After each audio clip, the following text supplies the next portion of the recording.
Alrighty, y'all, we are back again, another episode of the Live Light.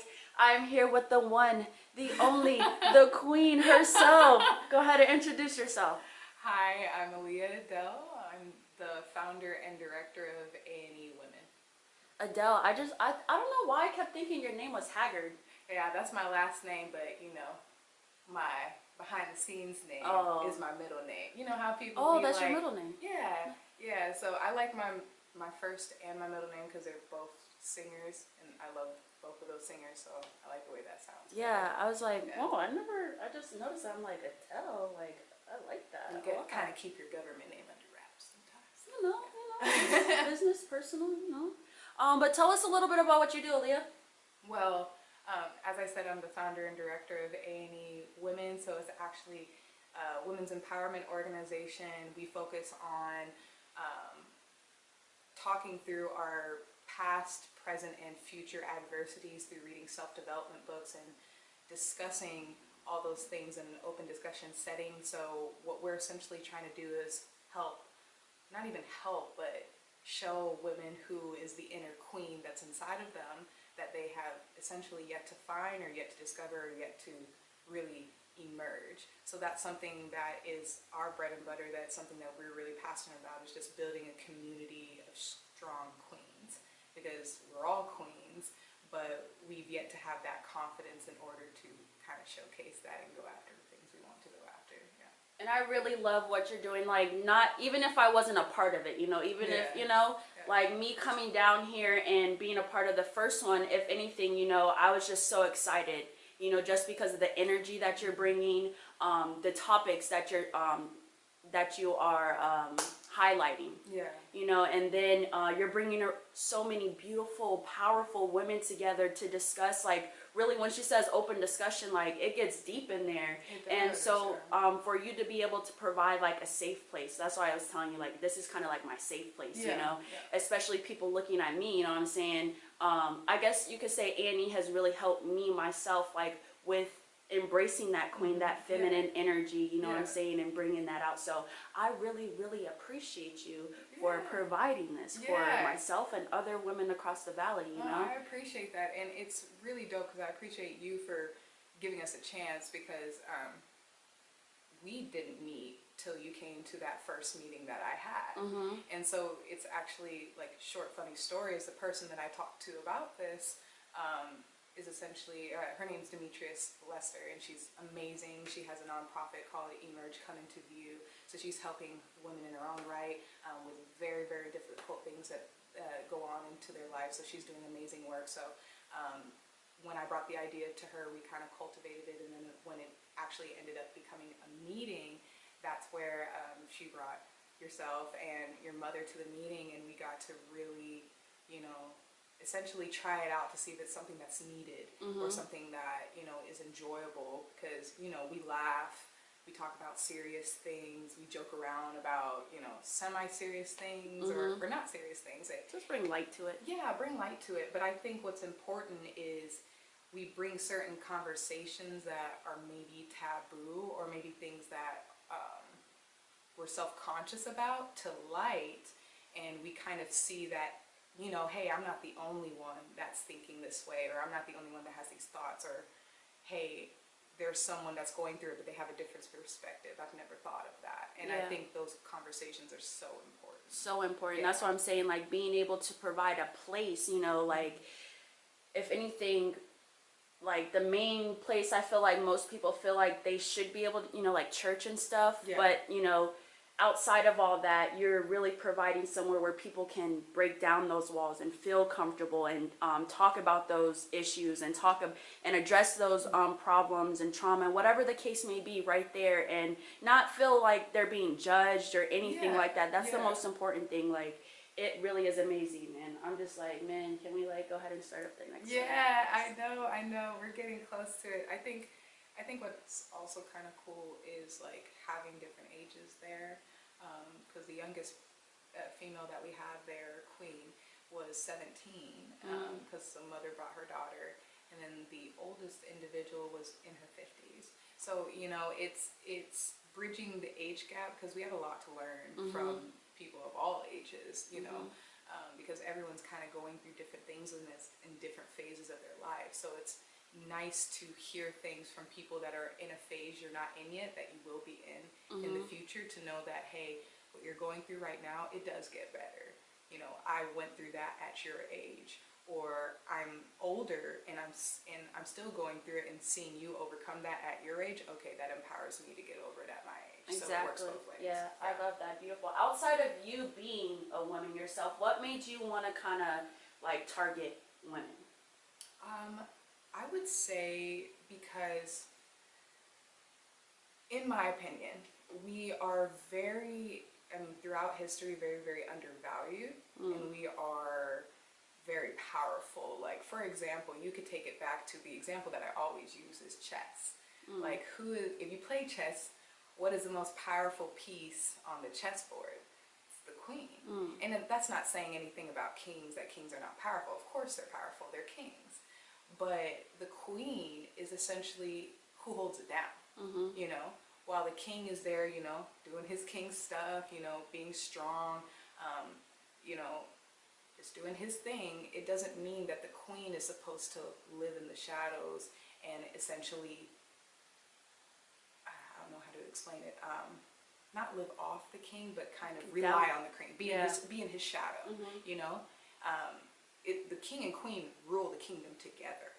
You know, it's not the king rules and the queen's just there as like a side piece. And I think that's through society, something that has been taught, like the women cook and clean, take care of the children, the men go out and have the jobs. And I'm not saying this as like an extremist feminist, because we love our men, we love our women, but I'm saying this in the sense of we are a lot stronger than we give ourselves credit. And there needs to be more women politicians, women business owners, you know, because we are so powerful that we multitask. I mean, look at single mothers as an example.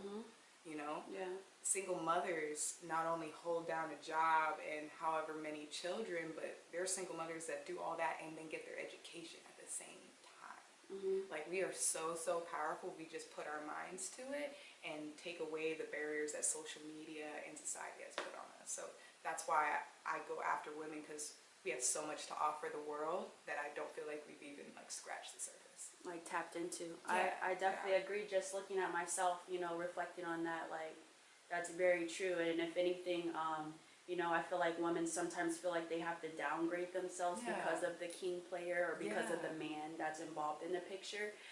But that's not the case at all. I mean, there's even a saying, it's a man's world, and it's like, what does that mean? You know, at the end of the day, it's if we let those sayings and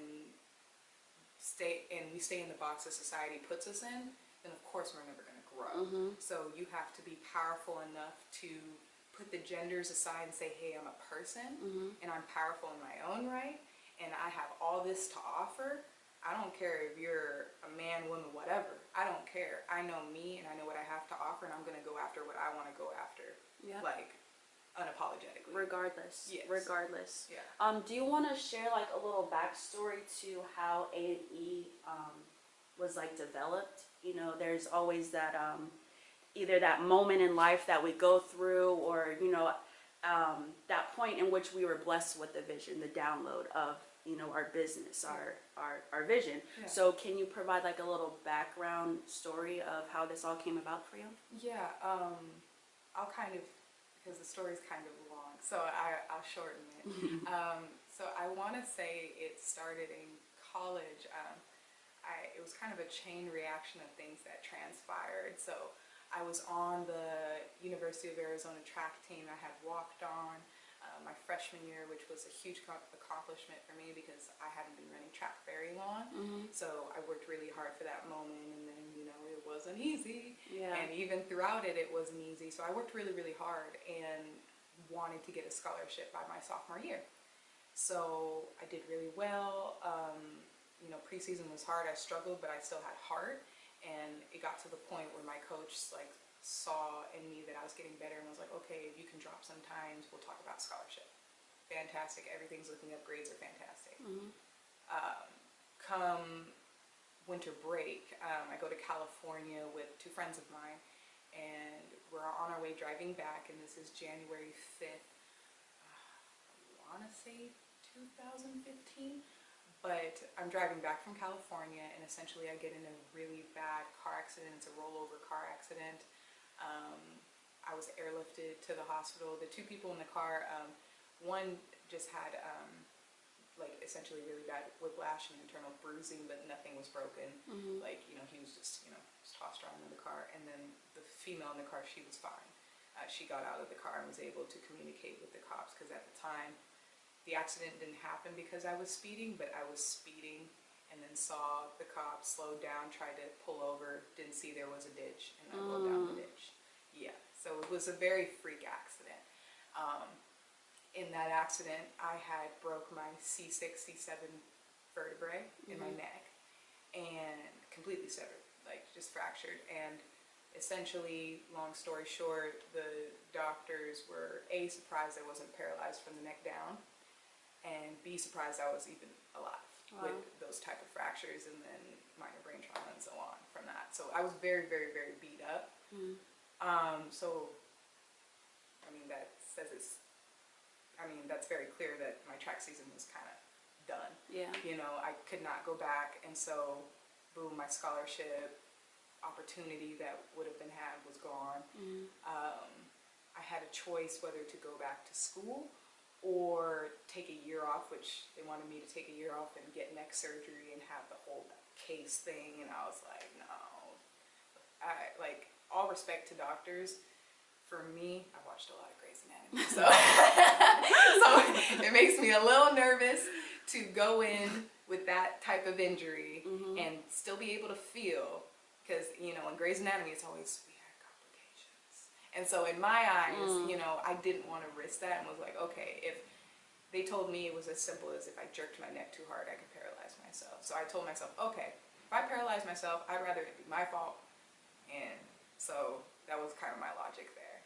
So fast forward, I go back to school, I have these tickets. Yes, I got tickets for this accident regardless. Yes, I got a ticket. So not only do I have tickets, I have crazy medical bills, like helicopter bills. I went back to school instead of taking that year off, and of course failed epically in all my classes, had to withdraw, GPA drop, couldn't get into my business college that's very competitive because of the GPA drop.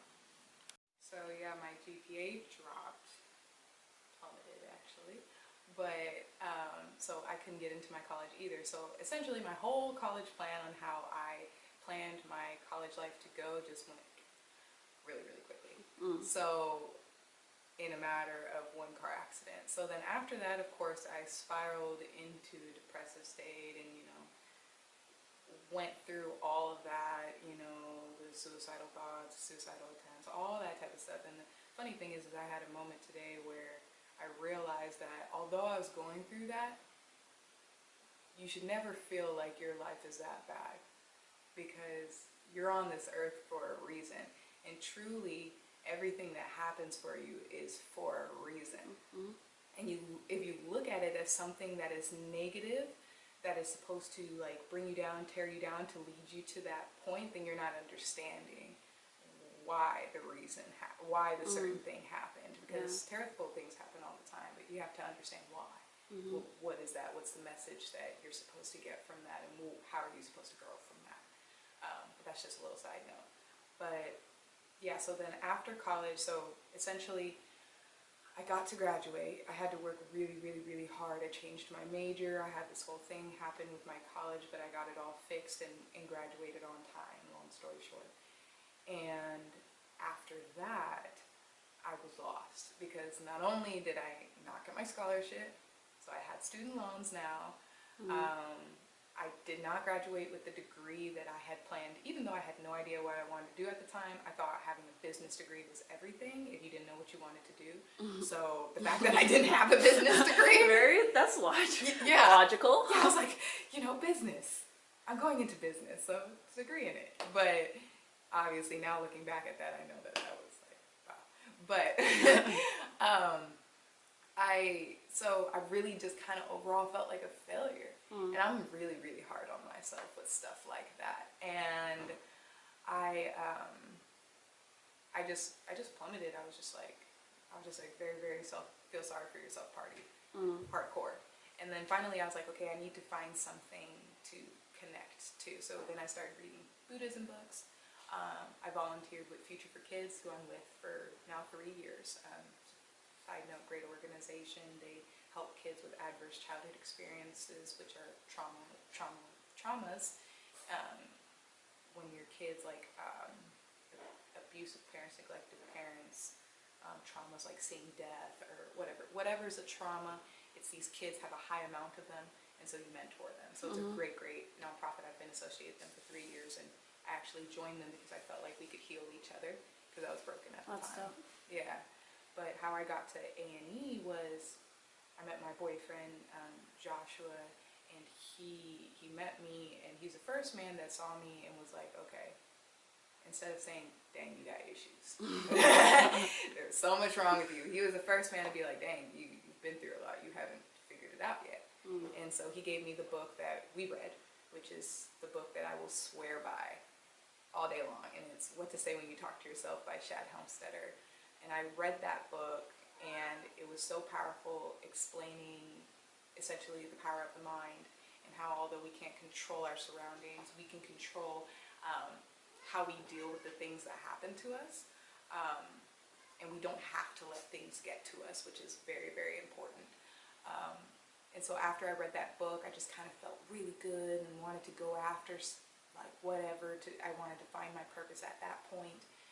And I think it was like I don't even know what day it was, but I had a moment where I was like, oh, it'd be really cool to like kind of have, I think I saw something about a book club, and I was like, it would be cool if like there was a book club that read like self-development books, because that really helped me. Yeah. And then I kind of had that idea, and then I went up to Demetrius, who was in my training class at American Airlines, because she was telling me about her nonprofit, Emerge Women Come Into View, or Emerge Come Into View.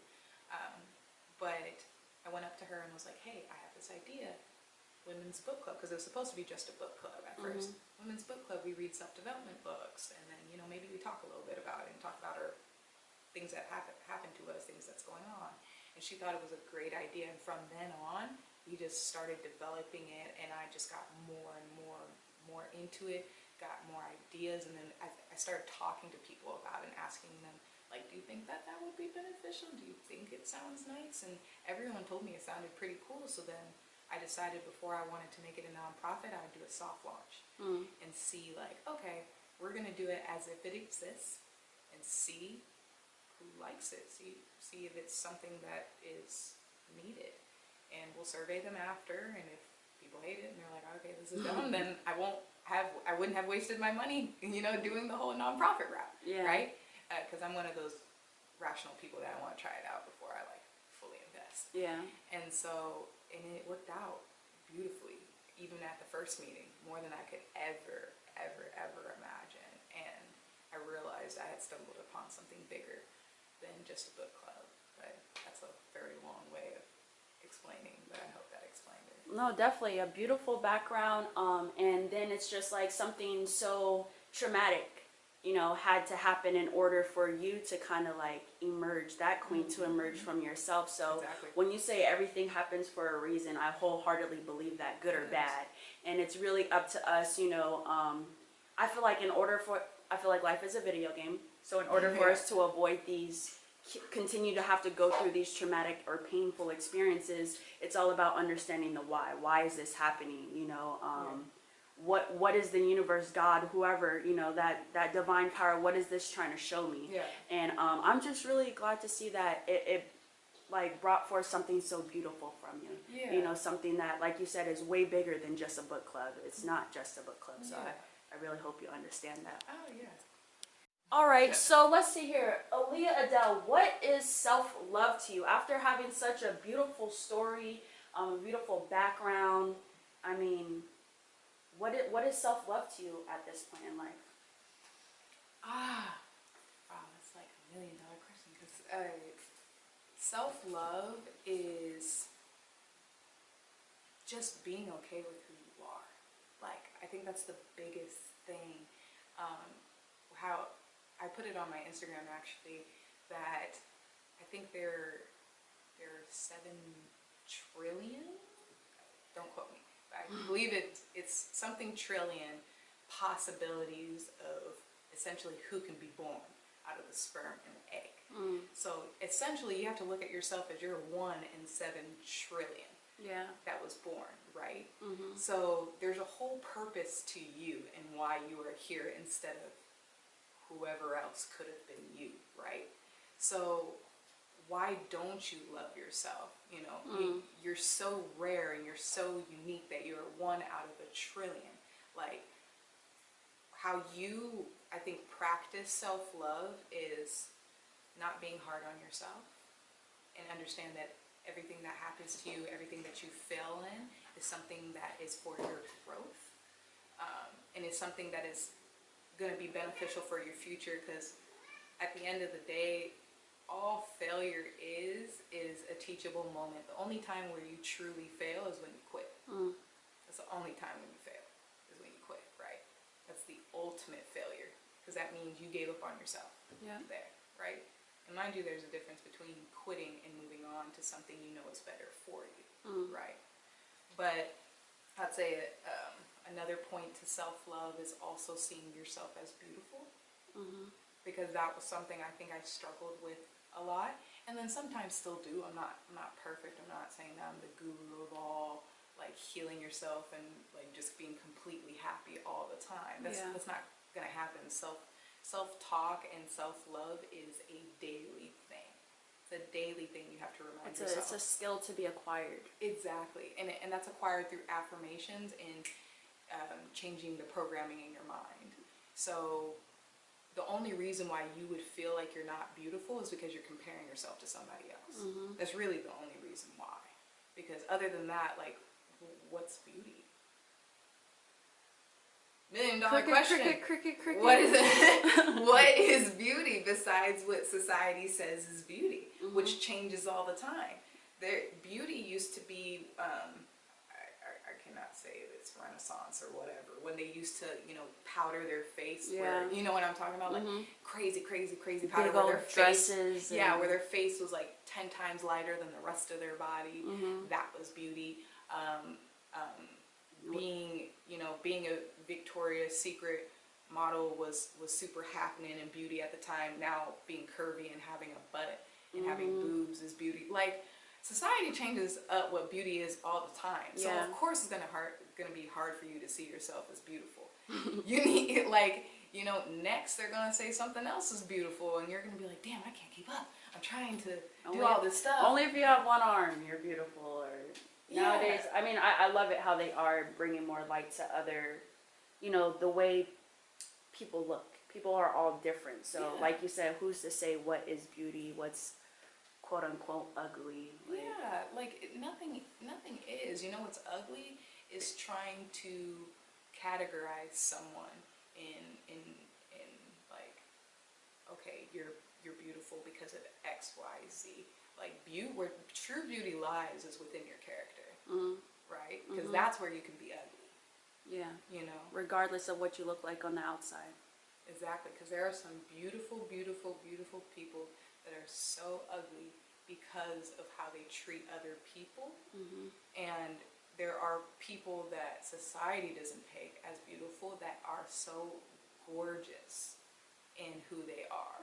You know what I mean? And it's one of those things where you can't see beauty as something physical, because it's not. It truly is not. It's something here. And I think, back to your point of self-love, I think as long as you realize that and you're okay and you own who you are and treat yourself as if you are a rare, unique 7 in a trillion person, a gem, that is how you have true self-love, is once you realize that, because you could be anybody. Anybody. That is definitely beautiful. Like, beauty, I feel like, just like a lot of other things, it's like, it's not something that's tangible, it's more of a feeling, you know what I'm saying? Because if anything, we like chose to come here in these bodies, so forget the sleeve, you know, what's on the inside. Now, like, that's what the new dating rule should be. Like, forget what you look like on the outside, what's going on the inside, because the inside is what people project to the outside. So you have those people that are so beautiful on the outside but so ugly on the inside. It's like, okay, like how do you talk to yourself? How have you programmed yourself? You know what I'm saying? Where you're projecting this type of ugly energy onto other people. But Yeah. I love that. I love that. Where do you see yourself? Where do you see A&E? No, scratch that question. At the end of the day, after everything is said and done, you know what I'm saying, and we move on, we elevate to other levels, other realms. Yeah. You know, what do you hope that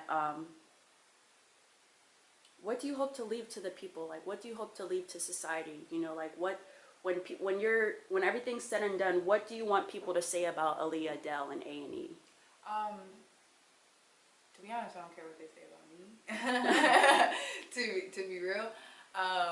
But what I want them to say about A&E is A&E was a place where they walked in, met their best friends, met their family, met their community of women, and grew and was able to realize that happiness is not a destination and it's a state of being. So they can live so they realize that they can live their lives happily right now and also go after whatever they want to do and realize that, you know, like life is life. You can't control anything, and it's best to, while you're here, enjoy it and find love in the little things, and go after what you want to go after in the long run. And because we only have so much time here, so if you think about it, if you're just working and not really trying to live, then Existing. it's like you're wasting your time on this earth. You know, it's why would you just work to survive? Why don't you live? Yeah. You know, and that's something that I had to realize too, because I was like, okay, what's the meaning of life? Okay, get a job, make a lot of money, and then have a nice house, have a nice car, have kids, then die. Yeah. Which is not the meaning of life. It's not. Like, the meaning of life is what you make it, and it's what's enjoyable to you. Like, are you making memories? Are you laughing? Are you smiling? Like, that's what's important. So people want to be a millionaire and all that type of stuff. Like, it's funny, on the way here, Instagram post, and of course Bob Marley, and it's, you know, Bob Marley's one of his famous interviews that says a lot. And it's, of course, when the gentleman asks him, hey, you know, you got millions of dollars, or you make a lot of money from your music, and he was just like, what's a lot of money to you? He's like, oh, millions of dollars. Like, are you a rich man? And he's like, no. Like, what's a rich man? What is riches? Yeah, he's like, what's a rich man? He's like, oh, do you have a lot of possessions, a lot of money? He's like, oh, that's rich to you? He's like, no, I'm not a rich man. I'm rich in life. Yeah. Like, forever. And that's true. That's so true. So it's funny that you asked me that, because I was thinking about that on the way here. But as far as A&E goes, you know, we want to provide all the women with all the resources for them to become or just emerge into the queens that they've always been. So we don't want to change you. We want you to just emerge. That's all it is. Bring out that queen that's always been in you. And then also help our younger queens too. Because we have an event, and we're trying to, with that event, take some of the proceeds to create a scholarship to help younger women advance and emerge as well. Awesome. Awesome. Advance and emerge. Aaliyah, where can we find you at? So you can find me at Miss Leah, so MISSSLIYAH. That's my Instagram. And then in my bio also has Advance and Emerge, so it's at Advance and Emerge. At Advance and Emerge W. Sorry, I forgot what the at was. But yeah, you can find us there, and you know, we'll be posting a lot. We're set to launch in January of 2020. You heard it here first, because I haven't said January yet, but speak it into existence. There's something brewing in January that we're working really hard for, that, you know, a lot of people have been kind of waiting for, so we want to bring it to you guys and bring it to you hard. So be on the lookout. Yeah, really stay tuned. It's definitely been great having you. I appreciate you pulling up on me. Another episode of the Live Light. We are out. Wait. I gotta say something about you. Oh, gosh. I gotta say something about you. This I is just behind the scenes. want to say to all the people out there, Cash is an incredible human. She is going to go ridiculously far. I know you all are staying tuned. I need you to continue to stay tuned because it's only going to get better from here. I've seen her grow even when we first met past Annie, and I feel like she's really cultivating that queen, and it's really dope to see. So you guys are going to see some really awesome stuff. So stay tuned with her. Look, manifesting. I really appreciate that. You are the epitome of support. You know what I'm saying? Like, you're not only creating this platform, but the purpose behind it, you show it, you walk it, and you Support talk it, each you other. know? We have It's to. not just a thing it's not false advertisement. No, we have to support You each know, other. whether Yes. it's in the book club, you know, just our meetings, you know, social media, the support, you know, like this. If you guys want somebody to support you, make sure you come and support A&E, or just come and check it out. Mutually beneficial platform. We got you. I promise. We got I you. promise. Yes. And we out.